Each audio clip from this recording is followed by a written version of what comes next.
reward of our obedience to God, mapanag di verse tayo, Deuteronomy chapter 28. Hindi nyo nalay ka sa na. Kung na di Bible, iti verse 1. Okay, Deuteronomy, tiblok na ito, mga hanganarabong Ilocano na Tagalog, malalim na Tagalog. Kung na, at mangyayaring kung iyong diringging masikap. Hindi pa nagdumagayang ket masikap. No Ilocano tayo iti masikap, nagagad. Ang sikap mo naman. Ibig sabihin, you are diligent. Nung mapukaw tikinto, minuperlas mo kinabi, hanggang matulog. You have to diligently seek yung nanaiwan. Adi na pukaw. Matulogag ka naman, iti ikaw mo na goal hanggang makatulog. Mamatiyak pa no, ang believer, napukaw ti bakit na makatulog nila kayo na nasakit mo, tawa ni bakit ko. Pero pag pinto, hindi ka makatulog. Bakit? Pwedeng nakawin ng dagat. Pwedeng kunin ng sinuman at mawala na kinabukasan. Hindi ka makatulog. Kailangan pala magiginig masika. Amudin din ganda karubang. Nakaksa. Nusuman ako.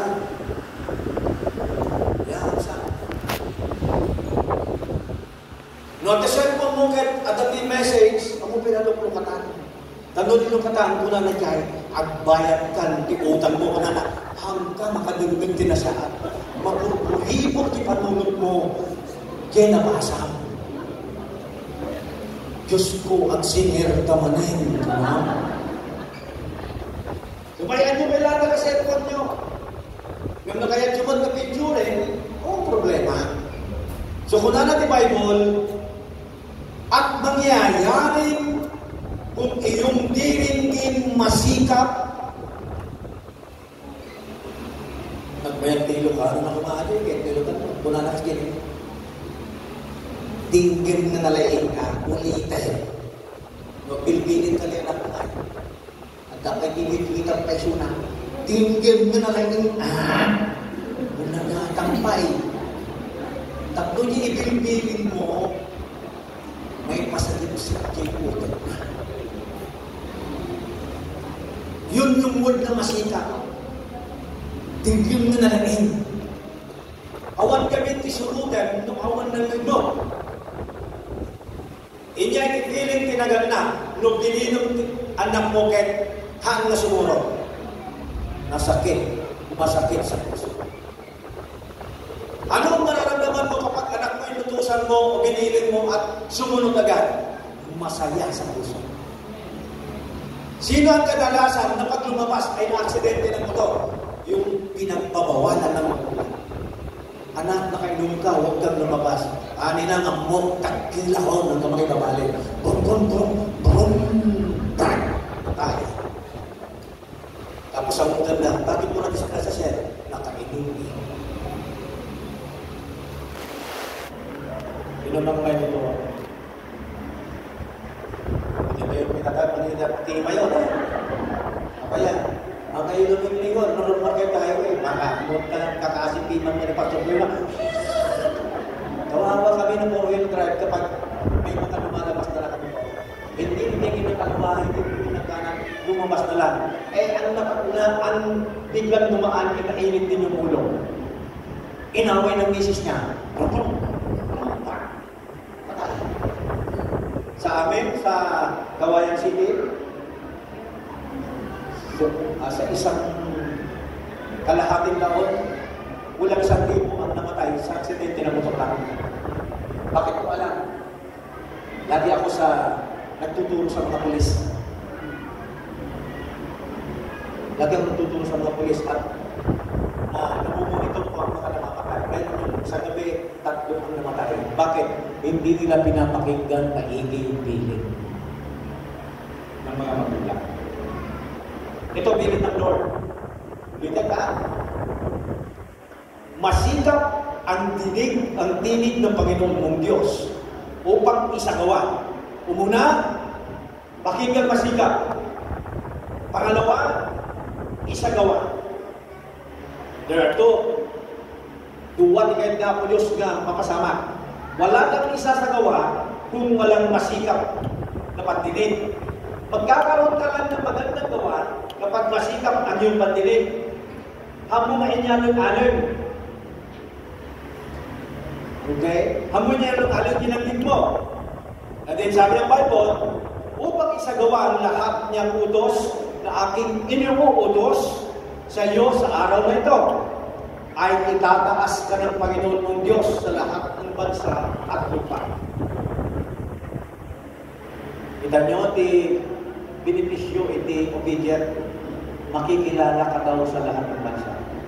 Ako yun, iti anak ket disobedient, nakakatik ni Violente, ket inawit na iti barangay, makita kita mula ng dagos. Ito naman, pag nahuli na naman pangalawa, sino ang maglaata? Nagpapikan ng kumay. Problema, iti barangay na nila. So kita nyo, anak lang din nakaramin, nag-reflect, kinitatan na. Gusto kaya kinakot na aga. Awan at lumaan na. Parehas na. Yun ba yung sabi ng Bible? Itataas ka ng Diyos sa lahat ng bansa.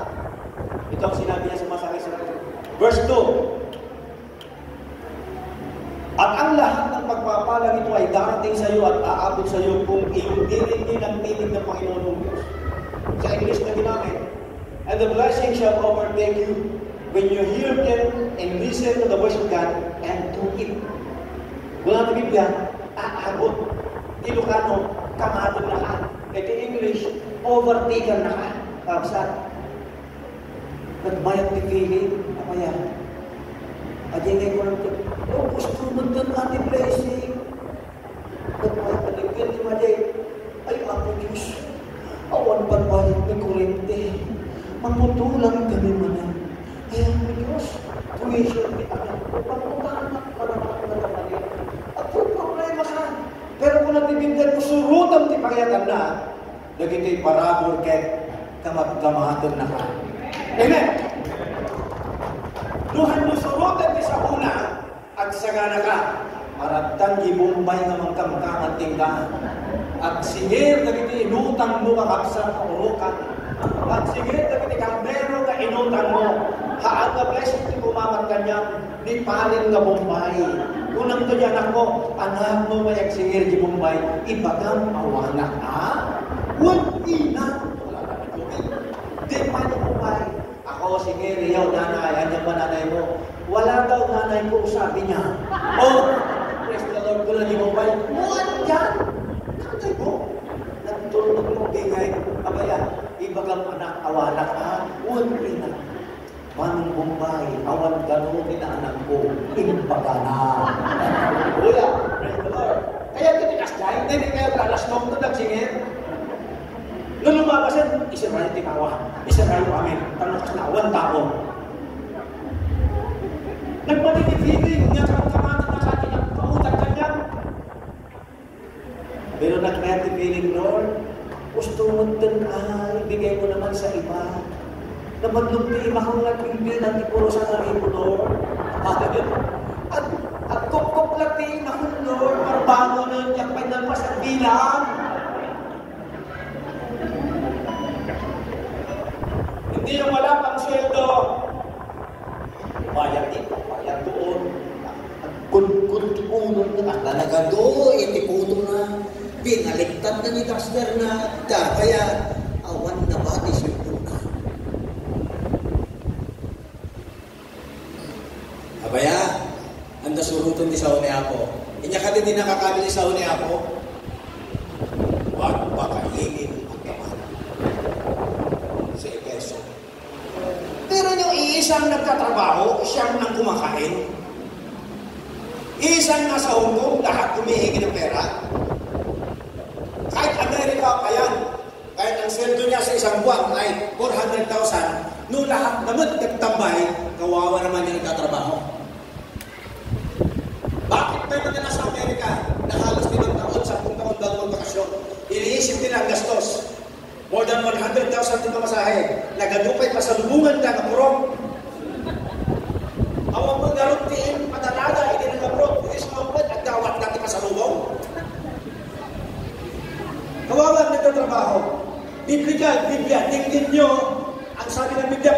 nyo, sabi ng Biblia, ang salita ng Diyos nagtuturo kung paano tayo maging masikap.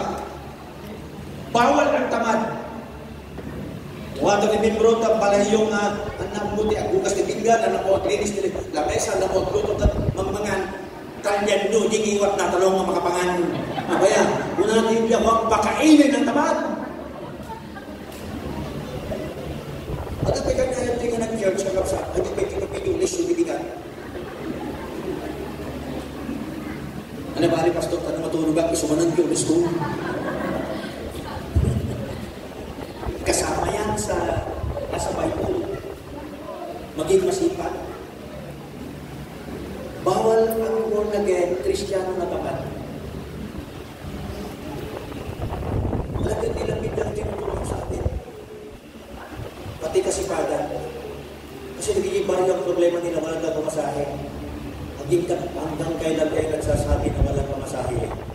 Hindi magandang testimony na yan. Farmer lang kami, Pastor. Huwag nyo sabihing farmer lang. Sa ibang bansa, ang mga farmer silang mayayaman. Sa Hong Kong, sa Singapore, sa Amerika, ang mga farmer mayayaman. Pinamaliit mo lang ang farmer, mga kapatid ko. Ang farmer, kapag masipag ka, hindi lang palay. Pagkatapos ng palay, magtanim ka ng gulay. Mahal ang gulay sa palengke. Magtanim ka ng gulay, ibenta mong gulay. Mag-alaga ka ng mga hayop, manok, pato, sa ibenta mo. Mag-alaga ka ng kambing. Paano mo sabihin na mahirap? Ginawa nila yun. Nagtanim sila ng mga gulay sa irigasyon. Ngayon, gamit bunga ng mga sitaw, mga upo at dinadala nila sa kapilya. Kaya pagkatapos kong mag-preach, hindi na pupunta ng palengke ang mga membro. Doon sila sa gilid, bumibili ng mga gulay ng mga membro. Nakabili na sila ng kanilang mga motor. Dati, problema nila, mag-commute. Ngayon, may mga motor na. Katasyon ng mga gulay. Huwag lang kayong umasa sa isang nagtatrabaho lang sa opisina. Pakinggan niyo ang sabi ng Biblia maigi upang pahabulin kayo ng maraming pagpapala. Kaya kapag fellowship, excited kayo, huwag niyo sabihin na walang gasolina, walang pamasahe, malayo ang pinanggalingan namin. Kaya pag giving, nahiya ka. Hindi ako atin, wala akong ibibigay. Kaya na, magsumikap tayo. Bakit kung wala bang tumulong na malaking pera, ay tayo ba to? So kailangan natin ng pera para ma-enjoy natin ang buhay. Kailangan natin ng pera para maganda natin church, para huwag nilang malitin. Kayo ba again? Hindi ba may church show? Kakasi kayo, baro-baro. Hindi pwedeng sabihin na nila yun. Pero nagpinta si Tiles yung props mo, nangina na kita ka Tiles. Hindi yan magbabako yan. Alam ko yan. O, di ko ba? Malit. Pagdating ng araw, malit na lang mo. Pag dumami ang sumampalataya kayo, amen. Kayo mo ba nagiging state people sana, tawad kong dala ng tinggan. Kasla maliit na dito, 500 square meter. Nagawin na lang, mag-outreach na lang tayo. No, kaya yun, nagkaroon tayo di bangi, regisign mo na eh. At nagaramit kayo di overpass. Oo. Di po ba? Wala di Bible, na-imagine ko yung word na overtake. Ako kasi, pag nagdadrive ako, at in-overtake ako ng sasakyan, tapos, mas ang alam ko, mas mabilis pa yung sasakyan ko, parang hanapintas na, kamagat man. Kaya overtakean ko. In-explain ko na na, yun ang ibig sabihin mo. That the blessing ka nung kamagat na. Yun ang pwede ngayon imagine. Ang pera na ipos ni Kwarta Tiwalit mo, daman si Mantete. Amen. Kaan-anin ti pagay, agani ka manan iti gulay. Tapos mo agani ti gulay, in madumanan iti kalding mo. Kalpas na naglahol ka ti kalding, nagaduman pa ako mo. Ano niyo sabihin na mahirap ka? Ibagam ka mo ba? Ibagam ka kabay mo. Ang mubagay, tinahurabay. Hindi nila naintindihan, di ba? Yung mga iba. Hindi mubagay ang mahirap. Ang anak ng Diyos ay pinagpapala. Maalala niyo yung prodigal son? Mayaman yung tatay, humingi yung anak na hindi pa panahon, binigay pa rin. Kaya Tapos yung tatay. Pero pag bata pa kasi ang humawak ng maraming pera, magagasta niya sa walang silbing mamumuhay. Kaya naubos. Pero naalala niyo yung tatay niya, sa bahay namin, maraming katulong, maraming pagkain, babalik ako. Nung bumalik yung tatay ng anak, natuwa yung tatay. Hindi niya sinabi na, ano na pala mo, ba't bumalik ka pa? Inubos mo yung pera natin. Eh, tatay yun eh. Saan ba niya nakalaan yung blessing? Saan na? So, niyakap niya. Ay, ito ang punto ko dito. Nagtatay, nagdiwan, at kasayahan. Yung anak niya panganay nasa bukid, sa kanilang asyenda. Nung malapit na may narinig siyang tumutugtog, nagkakasayawan. Tinanong niya yung isa sa kanilang tauhan, anong nangyayari sa bahay? Nagkakasayahan. Bakit? Yung kapatid ko ninyo na umalis, umuwi po, nagkatay siya ng pinakamatabang guya, nagkasiyahan. Yan pong nangyari. Malungkot yung kapat kuya. Ayaw pumasok. Pero ang tatay, alam niya ang metro ng kanyang pamilya. Noong nagkainan na, tinignan niya yung lamesa, wala yung anak niyang panganay. Lumabas. Anak, ba't nandiyan ka? Alam mo tayo, di maganda eh. Bakit? Ang tagal mo na sa inyo. Lahat ng gusto mong gawin ko, ginagawa ko. Gagana mo nga sa bukid eh. Dahil sinabi mo na ayusin yung bukid. Yung anak mo yan, kita nyo, amin ba ngayon kapatid ko? Kaanak mo magay ka. Kinastos na amin halos ng pera na para kanya. Dinagastos na kasi ka bumalik. Nagragsak ka pa eh.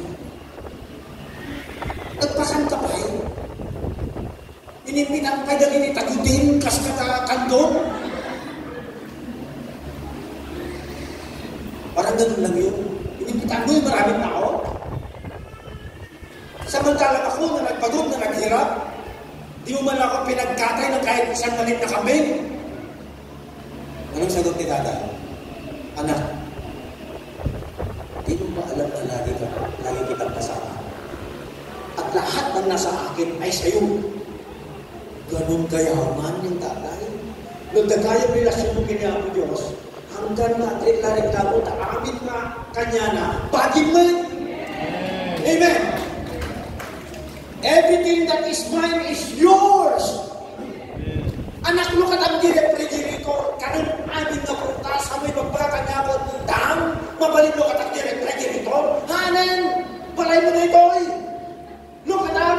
Apay mo na plan, dang, mabalin matulog yung kwarto, han, look at them di kwarto, dabaya, kwartong dayta. Apay mo gampay, natang, agparti ka niti kalding, hanan, kalding mo amin nata. Market, kurang tayo lang sense mo, common sense, kagod mayaman, malagdagdakais, muna yung Facebook na kaya, mapong nakintog nagyayaman ka, nagkakait na kami. Kung kailan tayo naging born again, saka tayo nagbalin na sa to. Apo Diyos, at tinagumabal ito, Apo Diyos, tapos nakapasa ka sa Facebook, i-share mo sa 5 tao, maraming bendisyon. Sadot kayo, sadot. Apaya kita, yung i-share mo, umayan, ito blessing. Tusong mo na kayo na ako yung sadot. Ni-message ko, nagkagod.